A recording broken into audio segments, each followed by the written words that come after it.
السلام عليكم ورحمة الله وبركاته.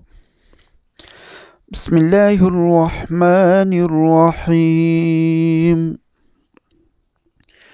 قل يا أيها الكافرون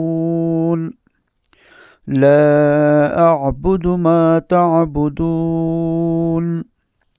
ولا أنتم عابدون ما أعبد ولا أنا عابد ما عبدتم ولا أنتم عابدون ما أعبد لكم دينكم ولي دين.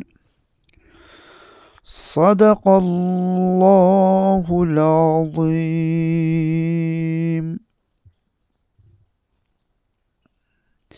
آمين يا رب العالمين.